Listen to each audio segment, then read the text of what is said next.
श्री परमात्मने नमः। ओम श्री गुरुवे नमः।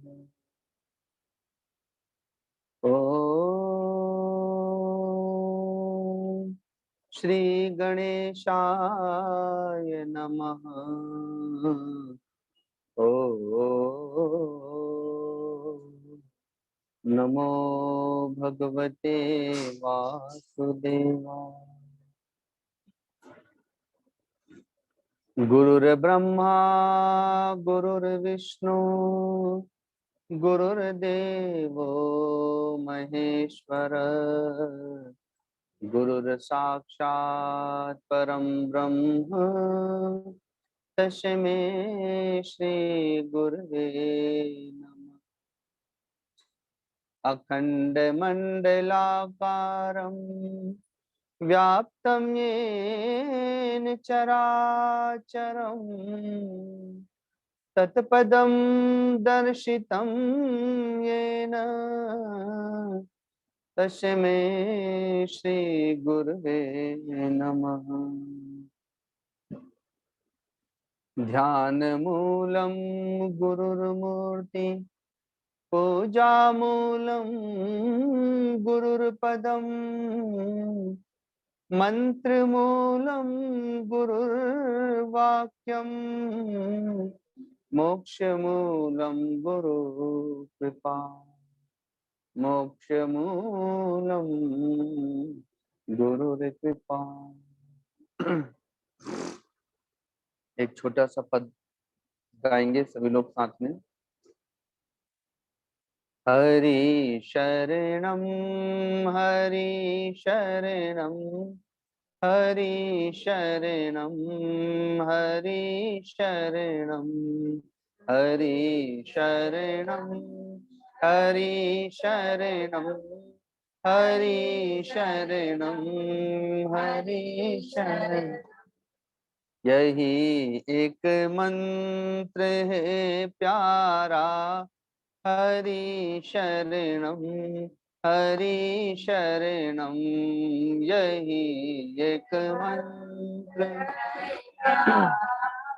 हरि शरणं हरि शरणं हरि शरणं हरि शरणं हरि शरणं हरि शरणं हरि शरणं हरि शरणं हरि शरणं।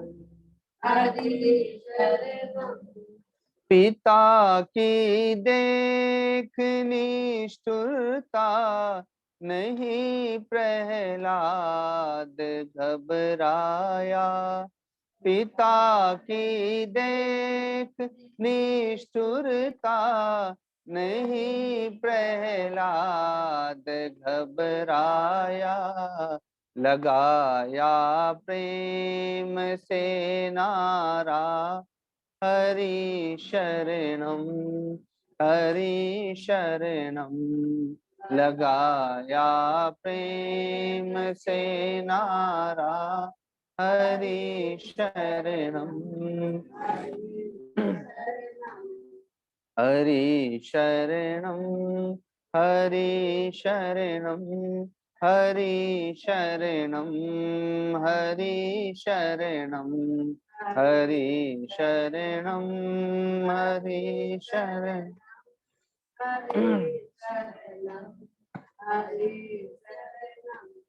भरे दरबार में जब द्रौपदी की लाज जाती थी।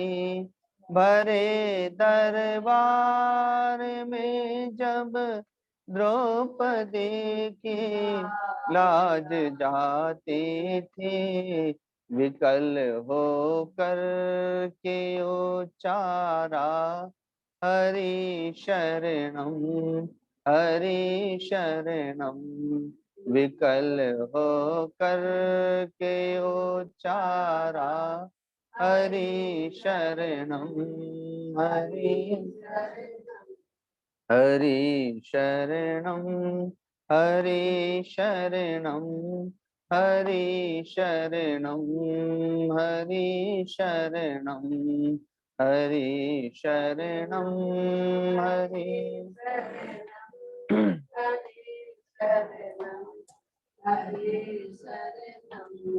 पड़ी जब भीड़ भक्तों पर हुई जब धर्म की हानि पड़ी जब भीड़ भक्तों पर हुई जब धर्म की हानि तभी यह मंत्र उच्चारा हरि शरणम हरि शरणम तभी यह मंत्र उच्चारा हरि शरणम हरि शरणम हरि शरणम हरि शरणम हरि शरणम हरि शरणम हरि शरणम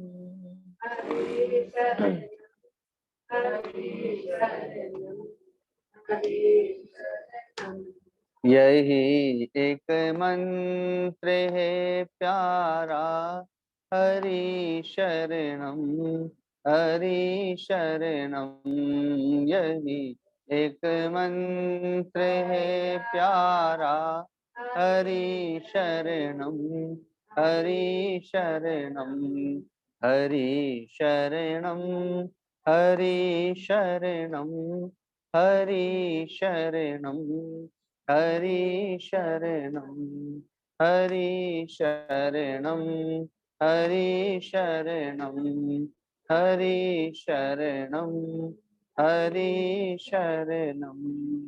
बोलिए सदगुरुदेव भगवान की, परम गुरुदेव महाराज की, सत्य सनातन धर्म की, गौ माता की, गंगा मैया की, सब संतों की, सब भक्तों की।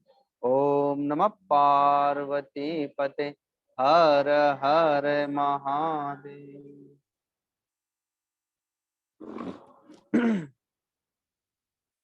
जैसे कोई भी भक्त अपने भगवान के गुणों का गायन करता है कि हमारे भगवान बड़े दयालु हैं, बड़े कृपालु हैं, बड़ी जल्दी रिझ जाते हैं, आशीर्वाद देते हैं, वरदान देते हैं, उनके गुणों की चर्चा करते हैं। भगवान श्री राम के अवतार काल में जो उनकी लीलाएं हुई उनके गुणों का गायन करते हैं। भगवान श्री कृष्ण की जो लीलाएं हुई तो उनके गुणों का गायन करते हैं।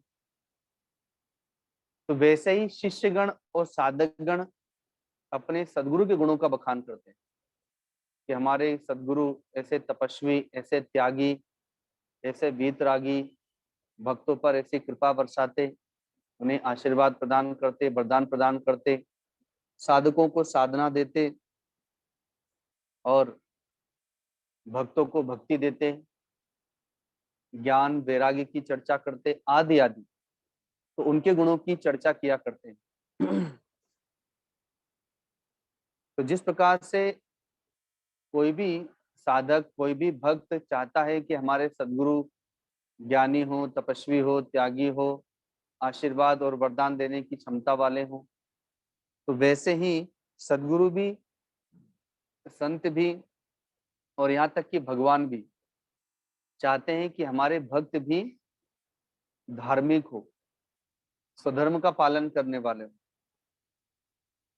तपस्वी हो, त्यागी हो, संयमी हो और निष्कामी हो। भगवान ने गीता जी के 7वें अध्याय में 4 प्रकार के भक्तों की श्रेणियां बताई कि मेरे भक्त तो सब लोग हैं, लेकिन उनमें भी श्रेणियां हैं। जीवन में जब दुख आ जाए, कष्ट आ जाए, समस्याएं आ जाए, उस दुख को, कष्ट को, समस्या को दूर करने के लिए जब भगवान को पुकारा जाए, वो आर्त भक्त कहलाता है। भगवान का भक्त अवश्य है वो, लेकिन वो आर्त भक्त है। जैसे माँ द्रौपदी संकट काल में भगवान को याद करती हैं, उसके पहले अपने पतियों को याद करती हैं, अपने ससुर जी को, अपने पितामह को, अपने गुरु जी को, सबको याद करती हैं, पर कोई रक्षा नहीं करता। तब अंत में पूर्ण रूप से भगवान के पास समर्पित हो जाती हैं, तो भगवान ने रक्षा की, वस्त्र बन गए भगवान उनके लिए। तो वो भगवान की भक्त हैं, लेकिन उस समय वो आर्त भक्त थी, अर्थात दुख में दुख दूर करने के लिए भगवान को उसने याद किया। ये बात अलग है कि उस समय जब उनकी रक्षा हो गई तो उसके बाद फिर वो भगवान की पूर्ण भक्त बन गई, अब आर्त भक्त नहीं रह गई। पहले वो अपने पतियों के लिए जीवन जीती थी, बाल बच्चों के लिए जीवन जीती थी, पर उस समय उनके कोई काम नहीं आया, तो इसलिए फिर उन्होंने संन्यास ले लिया, घर में रह करके अब वो संपूर्ण जीवन भगवान के लिए जीती।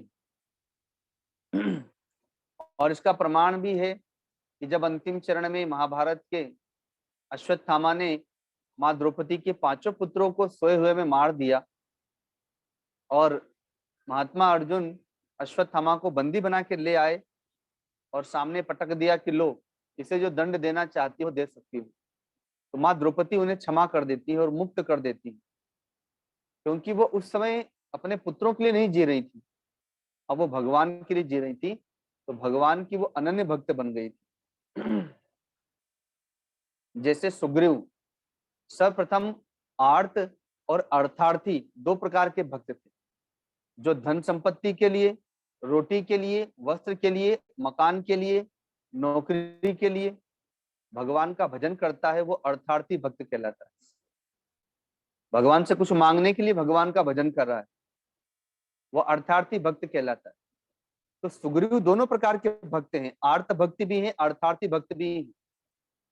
आर्त मतलब उनके पास भी कष्ट है, बाली के भय से वो इधर उधर भगते रहते हैं, छिपते रहते हैं, उनका राज्य छीन लिया गया, उनकी धर्मपत्नी को छीन लिया गया, परिवार छीन लिया गया, तो आर्त भी है, अर्थार्थी भी है। भगवान ने बाली का वध करके राज्य दे दिया, परिवार भी मिल गया,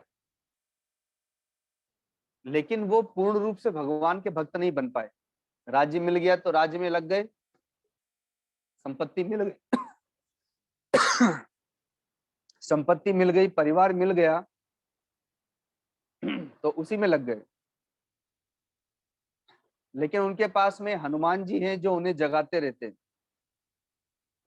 जामवंत जी हैं जो जगाते रहते हैं, और फिर अंत में लक्ष्मण जी को भेजा भगवान ने, भय दिखाया, तब जाकर के पुनः भगवान के भक्त बने।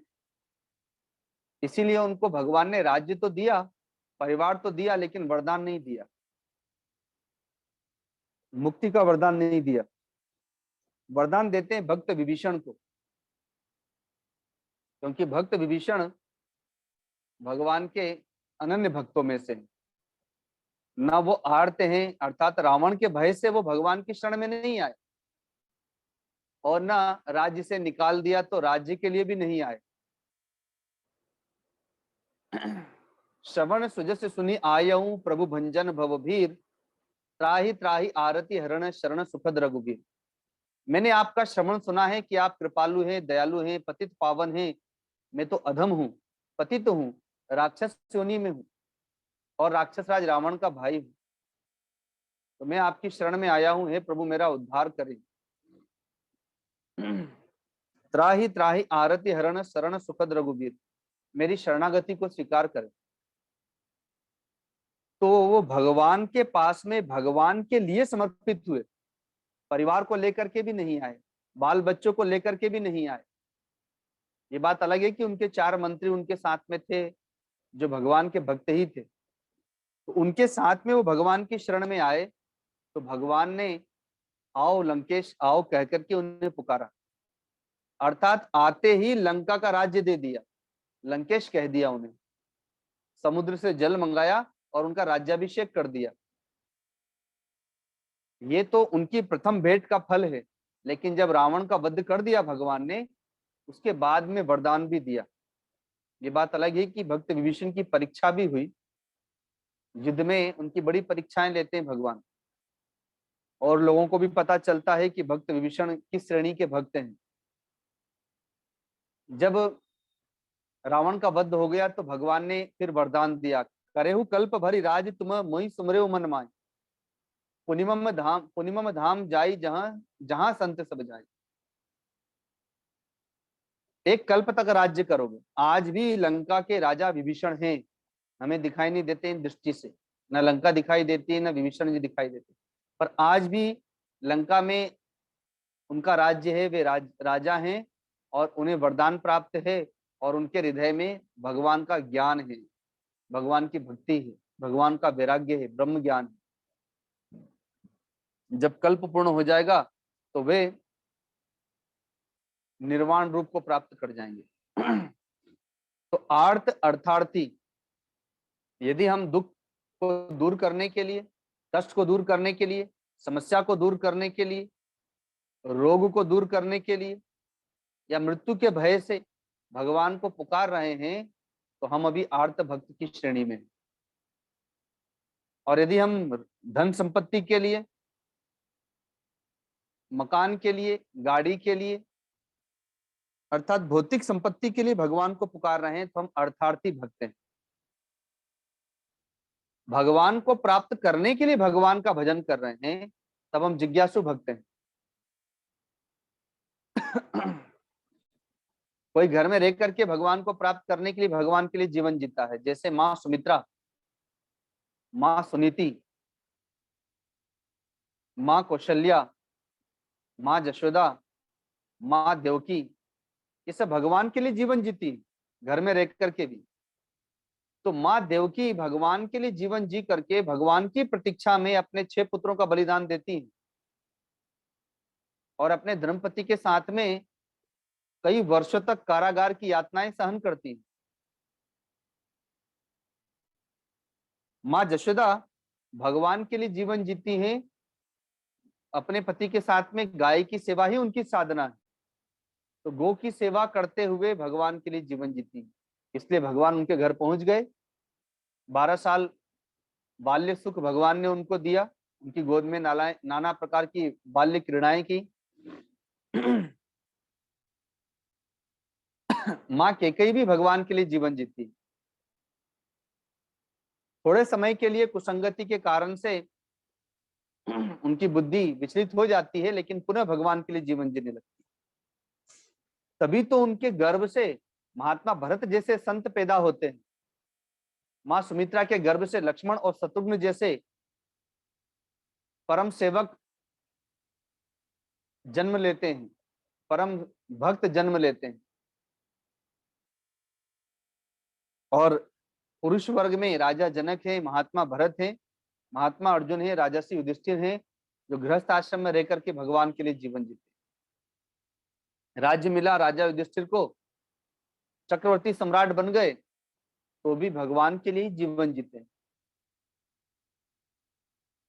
सब कुछ चला गया, 13 साल के लिए वन में भटक रहे हैं, तो भी भगवान के लिए जीवन जीते, भगवान के होकर के जीवन जीते। तो 4 प्रकार के भक्त हैं, आर्त, अर्थार्थी, जिज्ञासु। जिज्ञासु वह है जो भगवान के लिए भजन करता है, भगवान के लिए जीवन जीता है, उसका सोना जागना उठना बैठना संपूर्ण कर्म करना भगवान के लिए। और चौथे हैं ज्ञानी भक्त, जो भक्त प्रहलाद, महात्मा विदुर, ब्रह्मर्षि व्यास जी, ये सब ज्ञानी भक्त हैं, जो भगवान के ज्ञान में प्रतिष्ठित होकर के जीवन जीते हैं।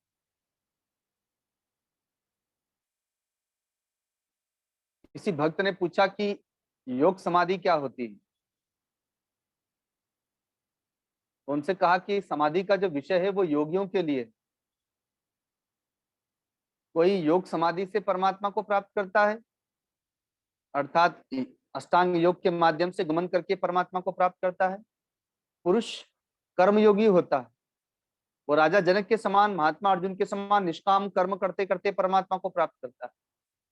लेकिन माताएं भक्ति वाली होती हैं, प्रेम वाली होती हैं, वो भक्ति करते करते करते भगवती मीरा के समान, भगवती शबरी के समान परमात्मा को प्राप्त कर लेती। ये 4 प्रकार के भक्त हैं। इसी को भगवान गीता जी के 15वें अध्याय में समेट करके 2 प्रकार के भक्त बता देते। भगवान ने समेट दिया। पहले तो 9 प्रकार के भक्त हैं। मानस में 9दा भक्ति का वर्णन आता है। 9 को समेट करके भगवान 7वें अध्याय में 4 प्रकार के भक्त की श्रेणियों में लेकर के आए। अब उसी को भगवान ने 15वें अध्याय में और समेट करके 2 प्रकार के भक्त बता दिए, एक सकामी, एक निष्कामी।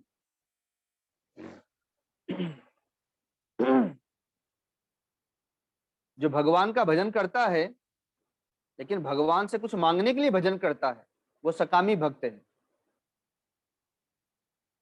कुछ भी भगवान से मांग रहा है तो वो सकामी भक्त है।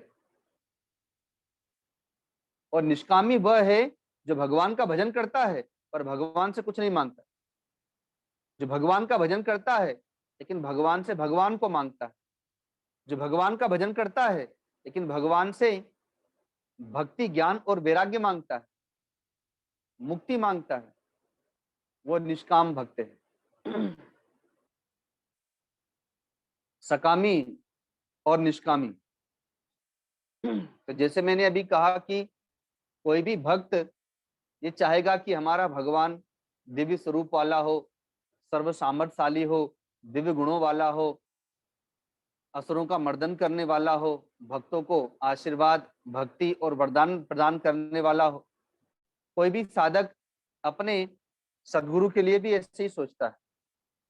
तो वैसे ही कोई भी साधक, कोई भी संत, कोई भी सदगुरु अपने भक्तों के लिए, अपने साधकों के लिए भी यही सोचते हैं कि ये सकामी से निष्कामी कब बनेगा, कब तक ये सकामी जीवन ही जीता रहेगा, कब तक ये मुझसे माया को मांगता रहेगा। तभी तो इसके चित्त का उद्धार हो, ये परमात्मा को प्राप्त करने के लिए परमात्मा का भजन करे। तो वो उसी के लिए प्रयत्नशील रहता है।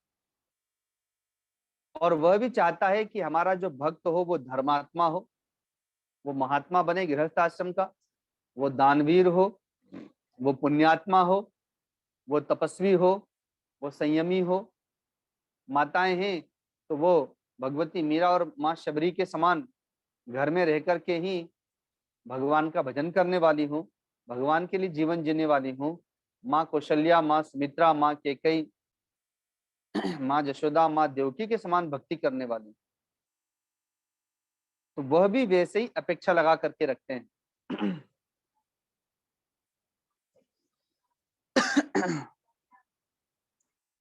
अभी तक लंबे काल से हम लोग जो सत्संग करते चले आ रहे हैं, तो भागवत की कथा, राम कथा आदि कई कथाओं के विषय में चर्चा करते चले आ रहे हैं। पिछले वर्ष से हम लोगों ने गीता जी को प्रारंभ किया। गीता जी का गूढ़ विषय समझाने का प्रयत्न किया गया। तो जब छोटा बालक होता है तो छोटा बालक माँ से हर वस्तु मांगता रहता है और माँ भी उसकी मन मुताबिक उसको देती रहती है। धीरे धीरे बच्चा बड़ा होने लगता है। अब वो उन खेल खिलौनों को नहीं मांगता, अब उसका मन भी पढ़ाई में लग जाता है। वो खाएगा, पिएगा, सोएगा, खेलेगा, कुछ घर का कर्म करेगा और अपनी पढ़ाई करेगा। माँ भी उसकी ओर से निश्चिंत हो जाती है और उसके पढ़ाई में सहयोग करती है। तो ठीक वैसे ही प्रारंभिक चरण के जो भक्त होते हैं वो पहले सदगुरु को समझते हैं, सदगुरु उनको समझते हैं। वो सदगुरु से, भगवान से अपनी भौतिक कामनाओं की पूर्ति करने के लिए प्रयत्नशील रहते हैं कि हमारी ये वस्तु पूरी हो जाए, हमारी ये कामना पूरी हो जाए। लेकिन धीरे धीरे जब वो भक्त आगे बढ़ते हैं, बड़े बालक हो जाते हैं, तो अब वो भक्ति में भी लग जाते हैं और अपनी घर गृहस्थी में तो लगे रहते ही हैं।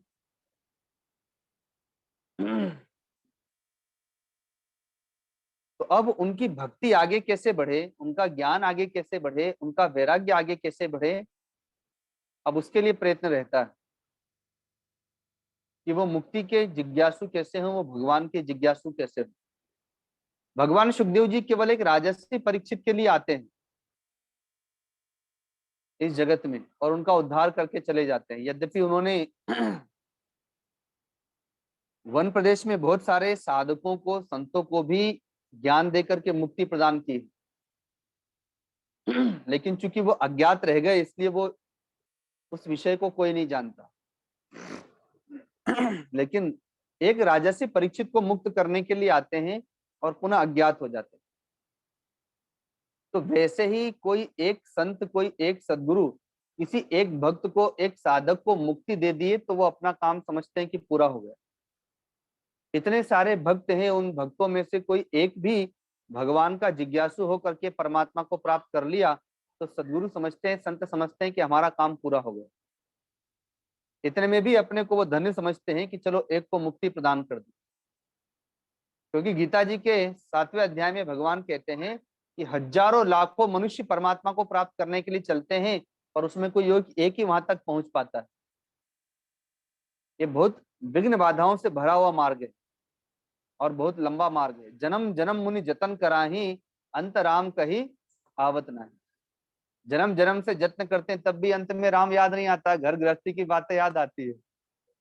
इसने हमारे साथ ऐसा किया, उसने हमारे साथ वैसा किया, यही याद आता है।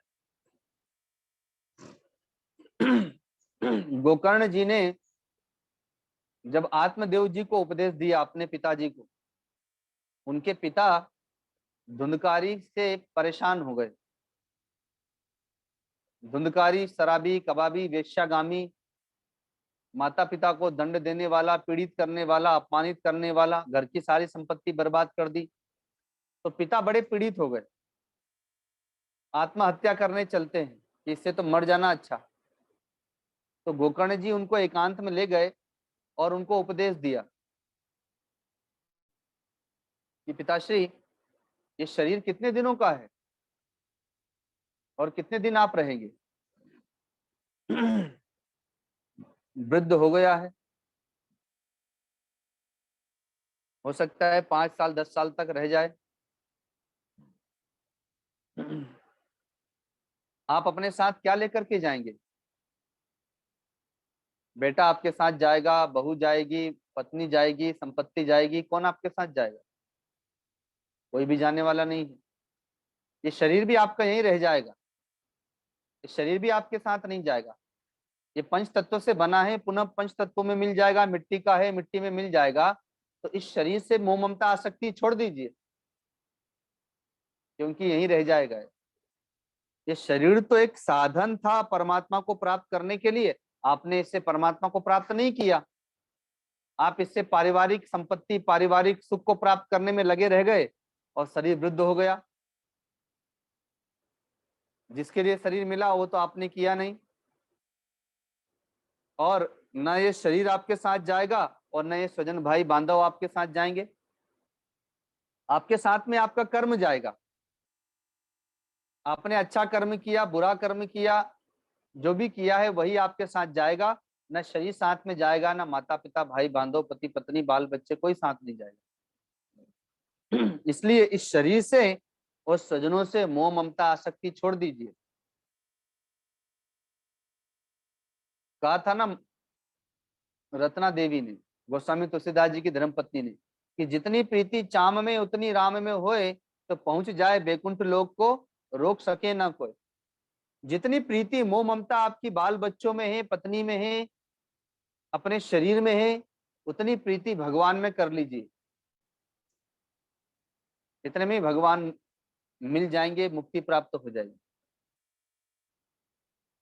तो आत्मदेव जी ने कहा कि बेटा अब तो बुढ़ापे में भजन तो होगा नहीं मुझे, तुम कहते हो तो चलो मैं शरीर नहीं त्यागूंगा, मरूंगा नहीं, आत्महत्या नहीं करूंगा, पर मैं करूं क्या? अब तो मैंने जीवन भर तो भजन किया नहीं, तो बुढ़ापे में भजन होगा नहीं मुझसे। अब तो शरीर भी रोगी हो गया तो भजन नहीं होगा, और जीवन भर यही याद आएगा कि मैंने बच्चे के लिए क्या क्या नहीं किया और इसने मुझे कहाँ का नहीं रहने दिया, सब बर्बाद कर दिया। जहां बैठूंगा वही बात याद आएगी, किसी से चर्चा भी करूंगा तो वही चर्चा निकलेगी। तो कहते हैं कि पिताश्री अब दूसरों के गुण दोषों को देखने का समय समाप्त हो गया। हम किसी चौराहे पर जाएं, बूढ़े लोगों को बैठे हुए देखेंगे, तो अगर उनकी चर्चा सुनेंगे तो उनकी चर्चा यही रहती है, अरे फलाना पुरुष तो ऐसा करता है, फलाने की बहू ऐसी है, फलाने की सास ऐसी है। ये इसी में दूसरों के गुण दोषों में उनका जीवन बीतता है, उसी की चर्चा में। कहीं चार माताओं को इकट्ठा आपस में बैठे देखें, उनकी चर्चा सुने तो वो चर्चा भी यही होगी।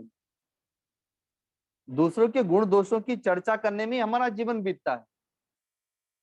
तो कहते हैं कि पिताश्री अब दूसरों के गुण दोषों को देखने का समय नहीं रह गया, अब आपका समय समाप्त हो गया। जो समय बचा है, तो अगर चर्चा ही करना है, विचार ही करना है, तो भगवान के गुणों की चर्चा करो, तो आपका इसी में उद्धार हो जाएगा। जैसे गोपियां करती हैं, शरीर से अपना काम करती रहती हैं और आपस में चर्चा भी करती हैं, तो भगवान श्री कृष्ण के गुणों की चर्चा करती हैं। जब वहां अकेली हैं, तो भगवान की याद में खोई रहती हैं और अपना काम करती रहती हैं, उनका जप करते हुए, उनकी लीलाओं का स्मरण करते हुए। तो वैसे ही है पिताश्री, आप दूसरों के गुण दोषों की चर्चा करना छोड़ करके भगवान के गुणों की चर्चा करें, भगवान की लीलाओं की चर्चा करें। कभी उनका जप करें, कभी उनका ध्यान करें, कभी संकीर्तन करें, कभी सत्संग करें, कभी संतों की सेवा करें, उन्हीं के बीच में चले जाए।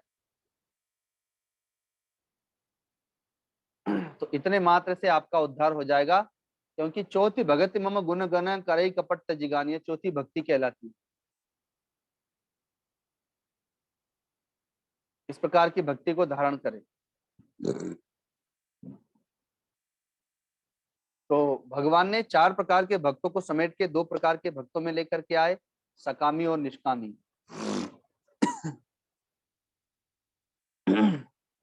तो कोई भी सद्गुरु का प्रयत्न रहता है कि वो अपने भक्तों को धीरे धीरे विषयी से निर्विषयी बनाए, असंयमी से संयमी बनाए, सकामी से धीरे धीरे निष्कामता की ओर लेकर के जाए, निष्कामी बनाने का प्रयत्न करे।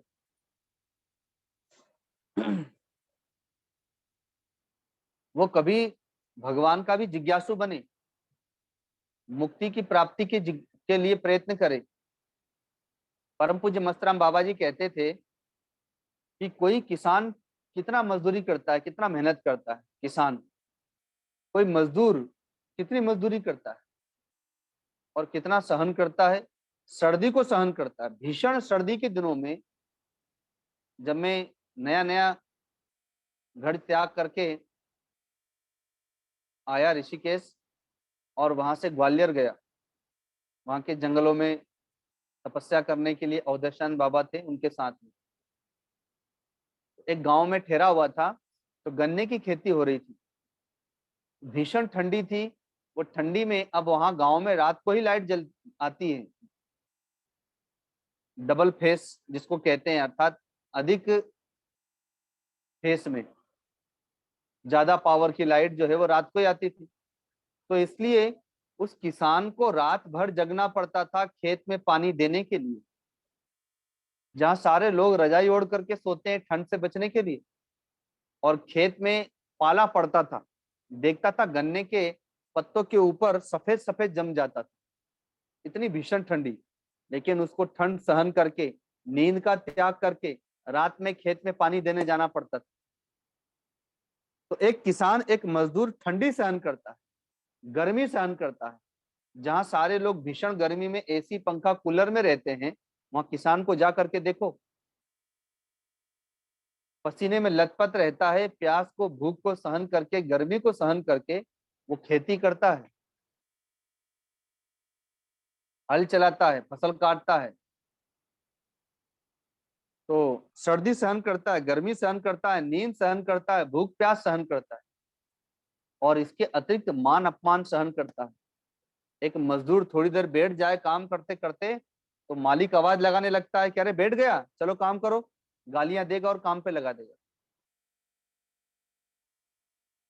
और ऐसे ही मजदूर को भी है, एक किसान को भी है। तो सर्दी गर्मी सुख दुख मान अपमान भूख प्यास सब कुछ सहन करता है, पर किसके लिए करता है? परिवार के लिए करता है, बाल बच्चों के लिए करता है। तो बाबा जी कहते थे कि जितना वो सहन करता है परिवार के लिए, बाल बच्चों के लिए, इतना ही कोई भक्त, इतना ही कोई साधक भगवान के लिए कर ले तो उसकी मुक्ति हो जाए। ऐसे ही भूख प्यास को सहन कर ले भगवान के लिए, ऐसे ही सर्दी गर्मी को सहन कर ले भगवान के लिए, ऐसे ही मान अपमान को सहन कर ले भगवान के लिए, ऐसे ही नींद को सहन कर ले भगवान के लिए, तो इतने में तो उसको भगवान मिल जाएंगे। लेकिन भगवान के लिए नहीं होता। जब तक भगवान के लिए नहीं होता, वो परिवार के लिए सहन कर रहा है, तब तक वो सकामी है। जब भगवान के लिए सहन करने लग जाएगा तो वो निष्कामी हो जाएगा। तो कोई भी साधक और भक्त को निष्कामता की ओर ले जाने का प्रयत्न रहता है कि वो निष्कामी बने। भगवान का भक्त तो है, पर भगवान की माया का भक्त है वो। भगवान का भक्त पूर्ण तभी है जब वो भगवान से भगवान को मांगेगा।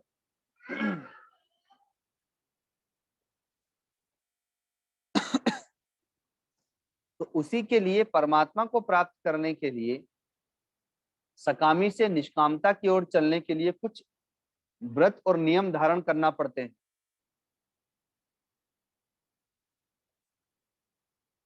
परिवार में जीवन जीने के लिए पारिवारिक नियम होते हैं। समाज में जीवन जीने के लिए कुछ सामाजिक नियमों का पालन करना पड़ता है। कुछ लौकिक रीतियां होती हैं, उनका पालन करना पड़ता है। ठीक वैसे ही एक भक्त को, एक साधक को परमात्मा को प्राप्त करने के लिए, आध्यात्मिक जीवन जीने के लिए कुछ नियमों को, कुछ सिद्धांतों को धारण करना पड़ता है, कुछ व्रतों को धारण करना पड़ता है, जिन्हें हम यम नियम कहते हैं। उन यम नियमों को धारण करना पड़ता है। चाहे वो भक्ति मार्ग से चलने वाला हो तो भी उसको यम नियम का पालन करना पड़ेगा। यदि वह कर्म मार्ग से चल रहा है अर्थात कर्मयोगी है तो भी उसको यम नियम का पालन करना पड़ेगा। यदि वह अष्टांग योग से चल रहा है अर्थात योग साधना कर रहा है तो भी उसको यम नियम का पालन करना पड़ेगा। और यदि वह ज्ञान मार्गी है, संन्यास मार्ग से चल रहा है, तो भी उसको यम नियम का पालन करना पड़ेगा।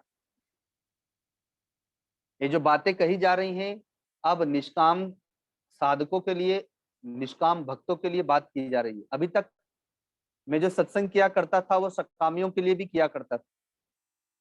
इसीलिए मैंने प्रारंभ में कह दिया कि मैंने अभी तक भागवत कथा कही, राम कथा कही, आप लोग की घर गृहस्थी की कथा कही, लेकिन पिछले वर्ष से हम लोग गीता जी पर आ गए और गीता जी हमें निष्कामता की ओर लेकर के जाती है। गीता का उल्टा आप बोलिए, त्यागी त्यागी त्यागी त्यागी त्यागी त्यागी त्यागी, तो अपने आप गीता गीता गीता गीता शब्द निकलने लगता है। तो गीता जी हमें त्याग करना सिखाती है। केवल गीता जी का पाठ करें तो पाठ किस लिए करें?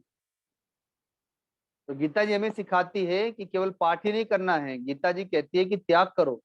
किसका त्याग करो? भगवान का भजन भी करो और त्याग करो। तो किसका त्याग करो? तो मोह ममता आसक्ति का त्याग करो।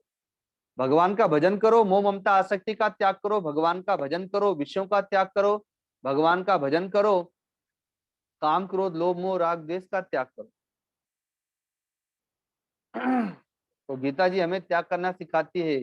कर्म फल का त्याग करो, कर्तापने का त्याग करो, अहंकार का त्याग करो। तो हमें त्यागी बनाती है गीता जी।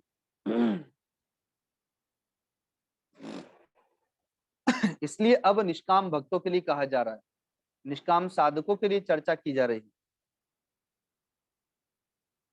क्योंकि यम नियम का संयम तो वही कर पाएंगे जो भगवान के लिए जीवन जीना चाहते हैं, जो भगवान को प्राप्त करना चाहते हैं। वही यम नियम का पालन कर पाएंगे और इस सत्संग को समझ पाएंगे। यम में यम और नियम, तो यम के अंतर्गत 5 सूत्र आते हैं और नियम के अंतर्गत भी 5 सूत्र आते हैं। उन सूत्रों को अपने जीवन में धारण करना चाहिए। जब कोई साधक संन्यास लेता है, सदगुरु के पास जाता है, तो उन्हें इन 10 सूत्रों को धारण करना पड़ता है। पहला सूत्र है यम के अंतर्गत अहिंसा। मन क्रम वचन से हम किसी को नहीं सताएंगे, क्योंकि हम सबको सताते रहते हैं, इसलिए हमें ये नियम धारण करना पड़ेगा। मन से भी सताते हैं दूसरों को, अर्थात मन से दूसरों के प्रति दुर्भावना करते हैं, और वाणी से भी सताते हैं। वाणी से तो बहुत कटु वचन बोल देते हैं, भला बुरा बोल देते हैं, और शरीर से भी सताते हैं। तो इसको कहते हैं हिंसा। और व्यक्ति दूसरे को नहीं सता रहा है, उसको भ्रम है कि वो दूसरे को सता रहा है। बोए बीज बबूल का तो आम कहाँ से पाए, जैसा बीज बोएगा वैसे ही फल मिलेगा उसको। आप कुएं के पास जाइए और वहां जाके बोलिए ओम, तो भीतर से ओम शब्द ही आएगा पलट करके, और अगर गाली देंगे तो पलट करके गाली ही आएगी।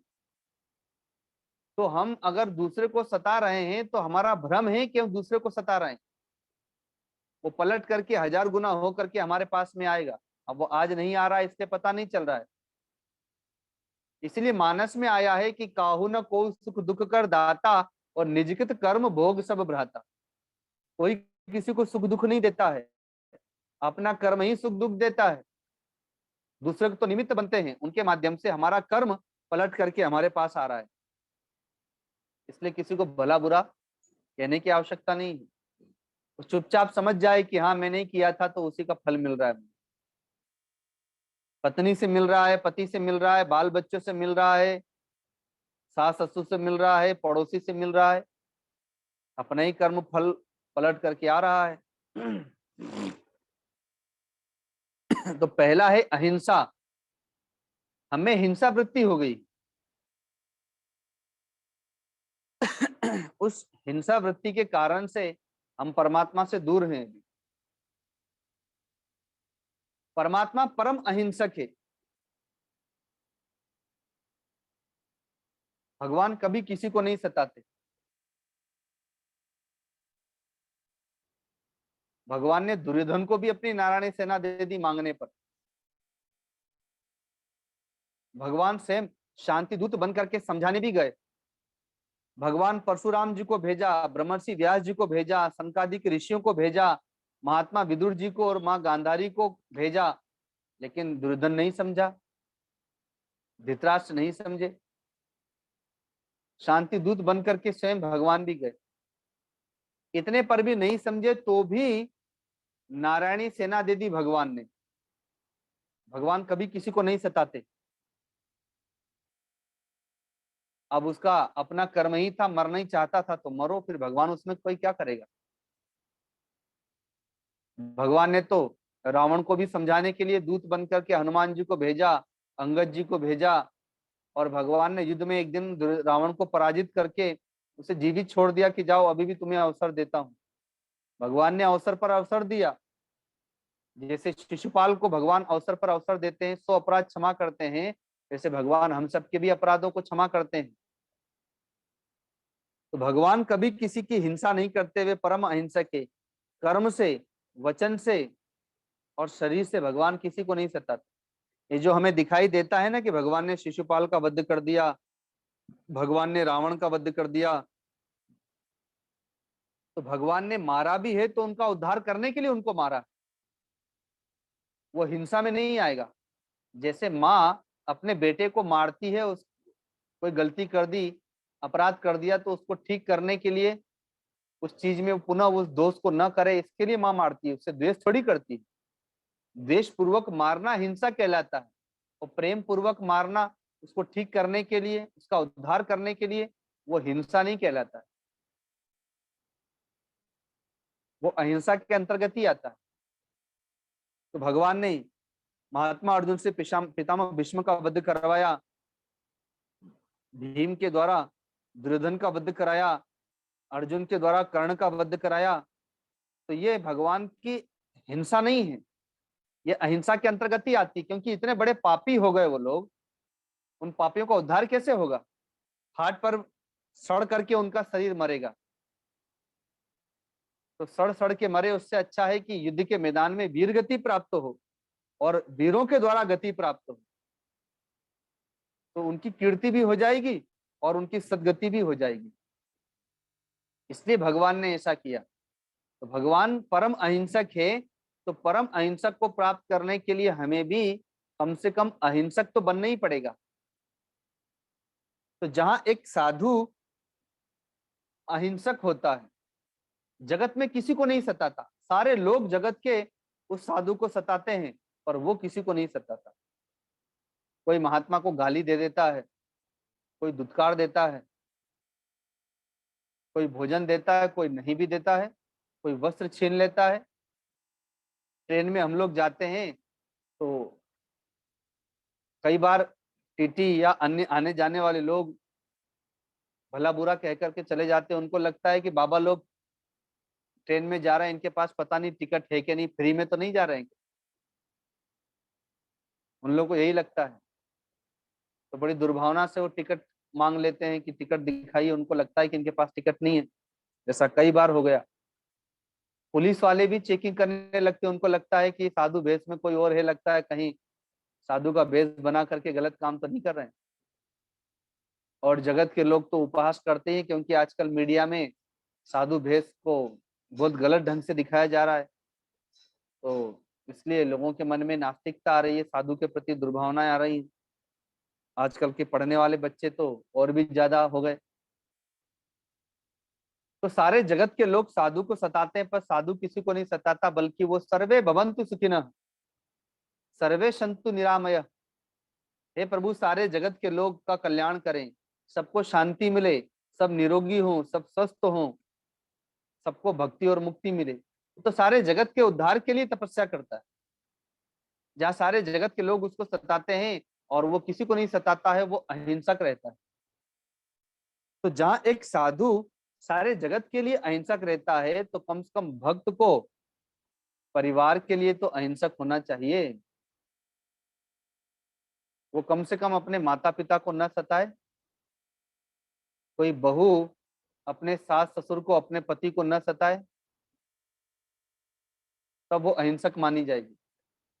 कोई बेटा अपने माता पिता दादा दादी को न सताए, तब वो अहिंसक माना जाएगा। कोई माता पिता अपने बाल बच्चों को न सताए, तब वो अहिंसक माना जाएगा। तो अहिंसा अपने घर से शुरू करना है,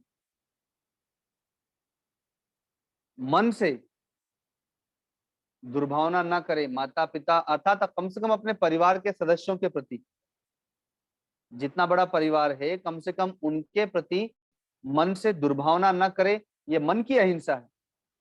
वाणी से कटु वचन न बोले, उनको उनसे झूठ न बोले,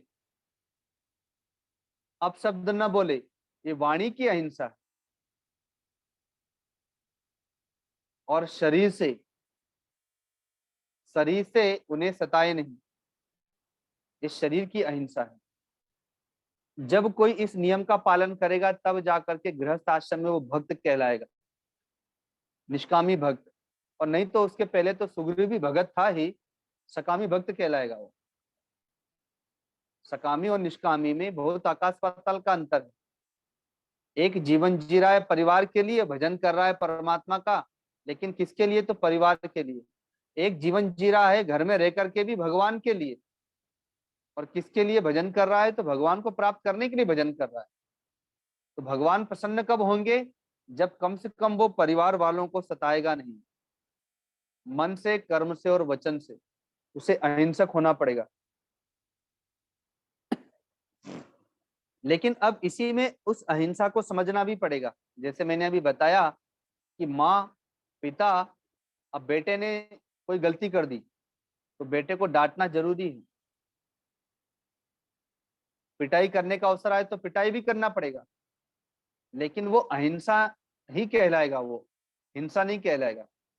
द्वेष पूर्वक अगर आप गाली देते हैं, द्वेष पूर्वक आप सताते हैं, द्वेष पूर्वक हाथ उठाते हैं, द्वेष पूर्वक कटु वचन बोलते हैं, तो वो हिंसा कहलाता है। अहिंसा, भले आपने बेटे की पिटाई की, लेकिन दुर्भावना से नहीं की, उसके कल्याण के लिए, उसके हित के लिए आपने की, तो वो अहिंसा के अंतर्गत ही आती है। तो अहिंसा हमें अपने घर से ही शुरू करना है। जैसा कि राजर्षि युधिष्ठिर अपने घर से ही शुरुआत करते हैं अहिंसा की, सत्य की। यद्यपि राजर्षि युधिष्ठिर के सत्य को और उनकी अहिंसा को हमें नहीं लेना है। उनकी जो सत्य और अहिंसा है वो भगवान बुद्ध की अहिंसा है, भगवान बुद्ध का सत्य है। हमें तो भगवान श्री कृष्ण की अहिंसा, भगवान श्री कृष्ण के सत्य को लेना है।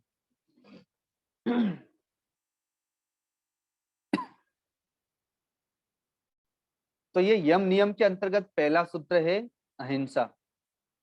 दूसरा सत्य, अस्तेय, ब्रह्मचर्य, अपरिग्रह, ये 5 यम हैं। और 5 नियम हैं शौच, संतोष, तप, स्वाध्याय और ईश्वर प्रणिधान। जब इन 10 नियमों को धारण करेंगे तब माने जाएंगे कि भगवान के भक्त हैं आप, भगवान के लिए जीवन जी रहे हैं। भगवान के विद्यालय में तब जाके आपका नाम लिखाया जाएगा। अभी तो घर के विद्यालय में ही नाम लिखाया हुआ है आपका, भौतिक विद्यालय में नाम लिखाया। भगवान के विद्यालय में तब नाम लिखाया जाएगा जब आप इसमें चलना शुरू कर देंगे। और शुरुआत जो जहां है वहीं से करना पड़ेगी। आप सोचें कि हम कहीं और चले जाएं, कहीं भाग जाएं, हमें शांति मिल जाएगी, शांति कहीं नहीं है दुनिया में। हिरण की नाभि में ही कस्तूरी है। अब वो कहीं भी भटकता रहे तो उसे कस्तूरी बाहर नहीं मिलेगी। वैसे ही शांति, आनंद, भगवान आपके हृदय में ही बैठे हुए हैं, और कहीं भगवान बाहर में बैठे हुए नहीं है। यद्यपि भगवान सब दूर हैं, पर आपको मिलेंगे तो आपके हृदय में ही मिलेंगे, आपके हृदय में छुपे हुए हैं वो। तो उन्हें प्राप्त करना है, भक्ति को, मुक्ति को प्राप्त करना है, तो इन नियमों को धारण करना पड़ेगा। शुरुआत करना पड़ेगी अहिंसा से। तो कम से कम घर के लिए शुरुआत कर दें। मन, क्रम और वचन से किसी को न सताएं, यहां से शुरुआत करें भक्ति की। फिर विवेक मिलेगा। विवेक मिलेगा कि पत्नी ने कोई अपराध कर दिया तो पति उसे कुछ बोलेगा ही नहीं क्या? फिर तो वो स्वतंत्र हो जाएगी। अगर वो सोचता है कि मैं इसे कुछ गाली दूं या डांटू फटकारूं तो ये तो हिंसा हो जाएगी, तो ऐसा नहीं है। पत्नी को दंड देना वो अहिंसा के अंतर्गत ही आएगा। अब पति ने अपराध कर दिया, शराब पी करके आ गया, जुआ खेलने लगा, चोरों के साथ रहने लगा, और पत्नी को पता चल जाए तो पत्नी अब क्या सोचेगी कि मैं कुछ बोलूंगी तो मेरी हिंसा हो जाएगी? नहीं। पत्नी का वहां पर कर्तव्य है, जैसे माँ मंदोदरी रावण को समझाती है, डांटती है, फटकारती है। अब दंड तो दे नहीं सकती, लेकिन समझाती है, डांटती है रोष पूर्वक। वैसे ही पत्नी का भी कर्तव्य है कि जब पति से अपराध हो, गलत मार्ग पर जाए, तो वहां पर वह उसका विरोध करे। विरोध करना ही वहां पर अहिंसा आता है, अहिंसा है, हिंसा नहीं है वो। तो वो विवेक जागृत होगा जब आप सत्संग के माध्यम से और अहिंसा को धारण करके चलना शुरू करेंगे। तब तो जाकर के आपके भीतर प्रश्न आएगा कि मुझे यहाँ पर क्या करना चाहिए, यहाँ पर क्या नहीं करना चाहिए। मेरे दादाजी ऐसे हैं तो मुझे वहां कुछ बोलना चाहिए कि नहीं बोलना चाहिए। मेरी सासू माँ ऐसा करती हैं तो मुझे वहां पर क्या करना चाहिए। तभी जाकर के प्रश्न प्रकट होगा जब आप अहिंसा धारण करेंगे तो। और सर्वप्रथम सारे जगत के लोग आपके पीछे पड़ जाएंगे, आपको सताने लग जाएंगे। जब आप हिंसक हैं तो आपसे सब कोई डरता है। आप कुछ बोलेंगे तो उसे पता है ये भी पलट करके बोलेगा। पर जब आप अहिंसक हो जाएंगे तो सब आपके पीछे पड़ जाएंगे, आपको सताने लग जाएंगे। इसीलिए भक्त प्रहलाद को देखिए, भगवती मीरा को देखिए, पांचों पांडवों को देखिए, जितने भी गृहस्थ आश्रम में भक्त हुए, संन्यास आश्रम में साधक हुए, सब उनके पीछे पड़ जाते, उनको सताने लग जाते। क्योंकि वो अहिंसक हो गए। तो सर्वप्रथम सारे लोग हिंसक हो जाएंगे, उसके प्रति सताने लगेंगे, पर वो किसी को नहीं सताएगा। तो इसी में उसकी अहिंसा सिद्ध हो जाएगी। बाद में सब उसके प्रति अहिंसक हो जाएंगे, न चाहने पर भी अपने आप अहिंसक हो जाएंगे। भगवान बुद्ध के पास में अंगुलीमाल नाम का राक्षस शरण में आया। कहानी आप लोगों ने सुनी होगी। एक व्यक्ति था, अपने कर्मों के कारण से राक्षस जैसा रहने लगा, लोगों को मारना, काटना, लूटना। अब राक्षस जैसा काम करेगा तो लोग उसको राक्षस कहने लगे। अंगुलीमाल नाम इसलिए पड़ गया कि जिस व्यक्ति को मारता था उसकी अंगुली काट करके और माला बना लेता था, और माला बना के पहनता था, इसलिए उसका नाम अंगुलीमाल राक्षस हो गया। एक दिन भगवान बुद्ध भी उसी जंगल में चले गए। गांव वालों ने रोका, अरे प्रभु इस मार्ग में मत जाइए, जंगल में मत जाइए, राक्षस रहता है इसमें। पर भगवान बुद्ध कुछ नहीं सुने, चले गए जंगल में। तो वो एक पेड़ के नीचे बैठा हुआ था, तो उसने देखा कि कोई मेरी तरफ ही आ रहा है, तो खड़ा हो गया और राक्षस की भांति जोर जोर से चिल्लाता हुआ और आवाज देता है, कौन आ रहा मेरी तरफ, वहीं ठहर जाओ, जानता नहीं मैं कौन हूं, इस जंगल में आने का दुस्साहस कैसे किया, वहीं ठहरो नहीं तो अभी मार दूंगा। तो भगवान बुद्ध ने कहा कि मैं तो कभी का ठहर गया हूं, लेकिन तुम कब ठहरोगे? ये 84 के चक्कर में तुम पड़े हुए हो, तो मैं तो उससे मुक्त होकर के ठहर गया, मेरा तो काम हो गया। लेकिन तुम तो चक्कर में ही पड़े हुए हो अभी, तुम कब ठहरोगे? तो वो भगवान बुद्ध की बातें सुन करके स्तब्ध हो गया। भगवान बुद्ध ने कहा कि तुम लोगों को मारते हो, लूटते हो, तो लूटना मारना बस यही सीखा है तुमने, जोड़ना नहीं सीखा? ये पेड़ के पत्ते तोड़ के दिखाओ, तुम्हें इतनी सामर्थ्य है तो उसने 4 पत्ते तोड़ दिए। तो भगवान ने कहा इसको जोड़ के दिखाओ, तो जोड़ने की सामर्थ्य थोड़े है। भगवान ने कहा बस केवल तोड़ना ही जानते हो, जोड़ना नहीं जानते। तो भगवान बुद्ध की बातें सुनकर के चरणों में गिर गया, रक्षा करें प्रभु, रक्षा करें। क्योंकि जो जितना हिंसक होगा वो भीतर से उतना ही अशांत होगा। आप लोगों ने सुना होगा ना कि साधु संतों की गुफा में सांप भी रहता है, शेर भी रहता है, सुना है ना? क्यों रहते हैं वो लोग?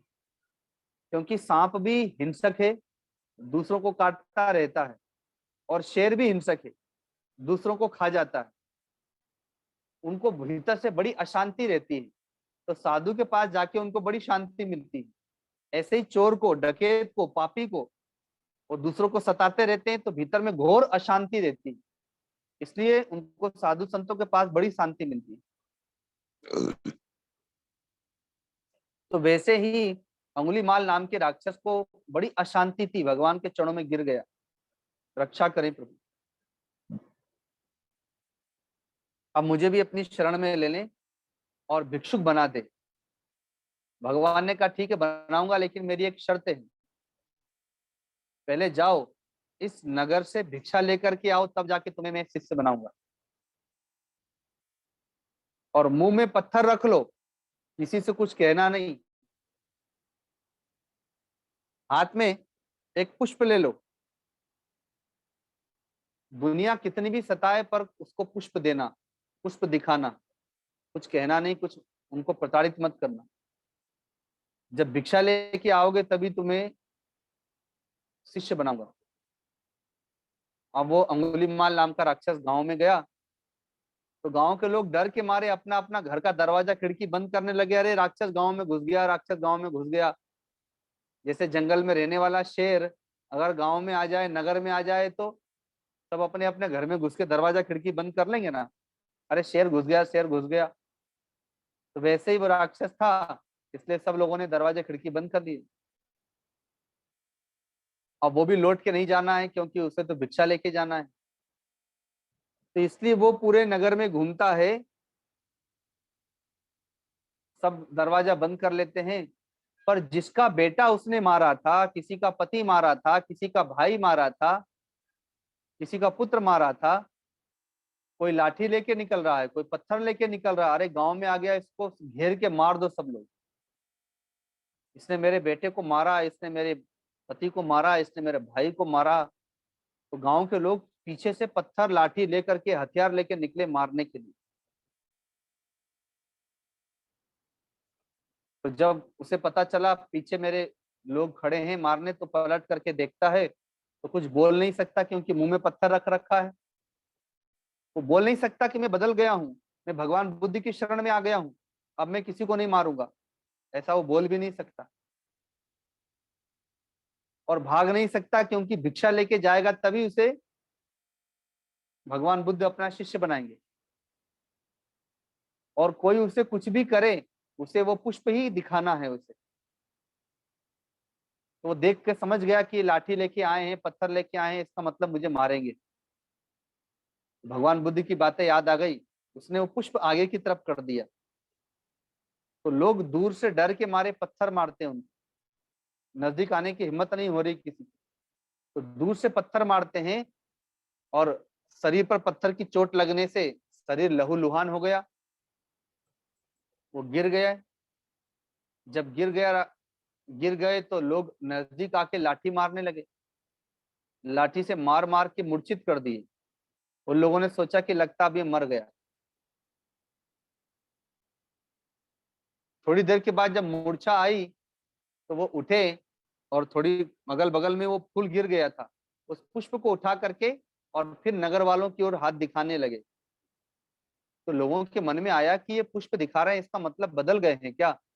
इतना मारने पर भी अब हमको तो किसी को कुछ भी नहीं किया, हम तो डर रहे थे कि ये मारेंगे खा जाएंगे, पर ये राक्षस नहीं रह गया, लगता बदल गए। अब लोगों की भावना भी बदल गई अब उनके प्रति।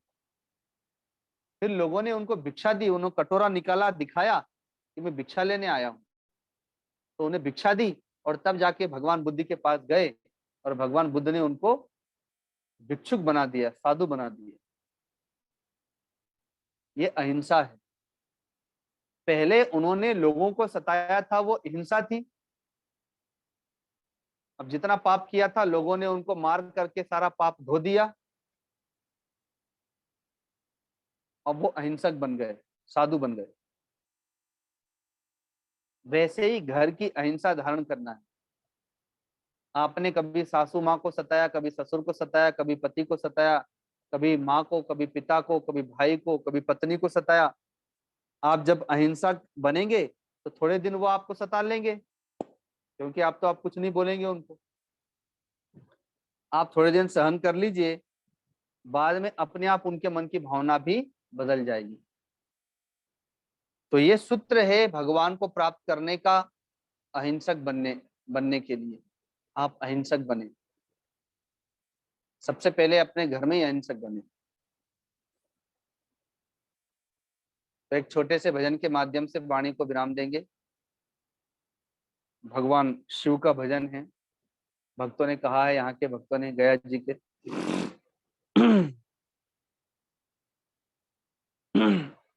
लोहे का त्रिशूल कमंडल पीतल का, रूप सुहाना लागे भोले शंकर का। लोहे का त्रिशूल कमंडल पीतल का, रूप सुहाना लागे भोले शंकर का। ओम नमः शिवाय, हरि ओम नमः शिवाय, ओम नमः शिवाय, हरि ओम नमः शिवाय। लोहे का त्रिशूल कमंडल पीतल का, रूप सुहाना लागे भोले शंकर का। मैं जब जब तुमको देखूं, तेरे गले में नाग की माला, मैं जब जब तुमको देखूं, तेरे गले में मैं तो ध्यान मगन हो जाऊं, जब करूं मैं तेरी पूजा। पूजा मैं तो ध्यान मगन हो जाऊं जब करूं मैं तेरी पूजा।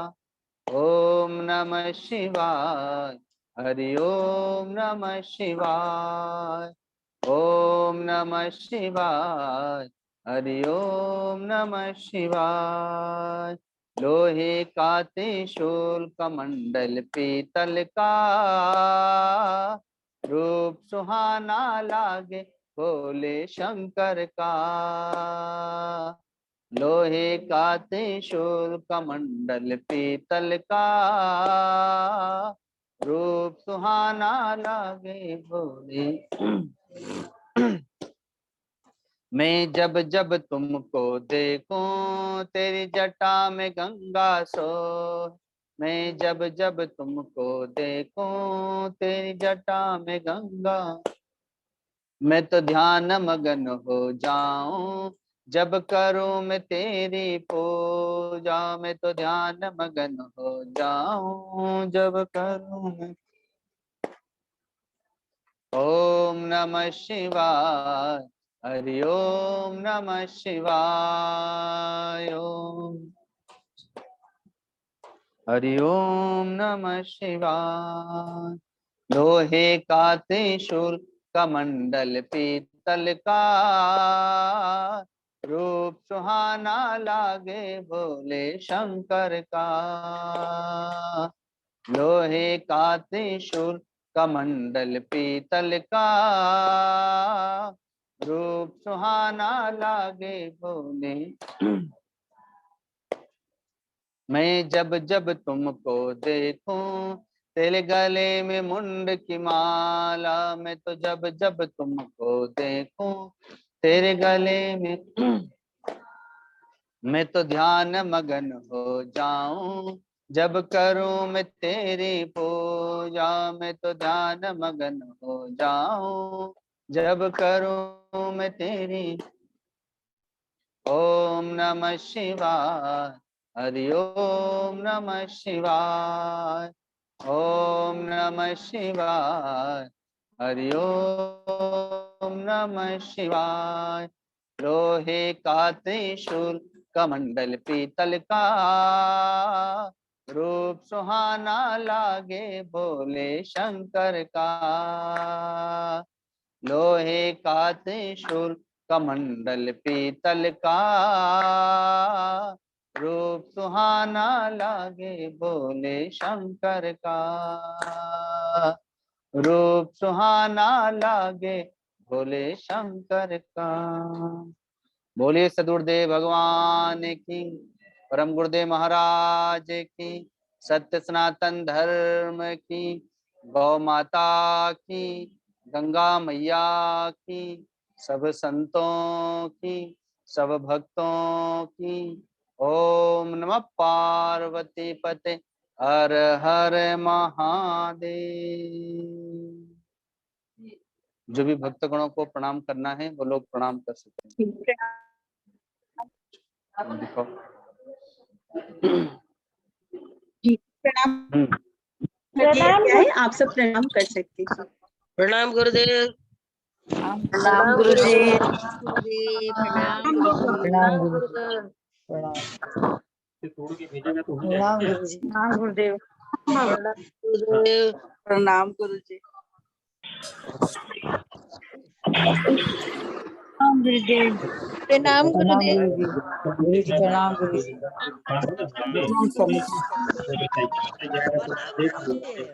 प्रणाम गुरुजी। हरिओम हरिओम हरिओम। प्रणाम गुरुजी। प्रणाम जी प्रणाम गुरुदेव। प्रणाम गुरुदेव। प्रणाम गुरुदेव। प्रणाम गुरुजी। से बोली सत्य भगवान की जय, गौ माता की जय, गंगा माता आज आनंद की जय। अरे मन कंपार्ट प्रणाम गुरुदेव।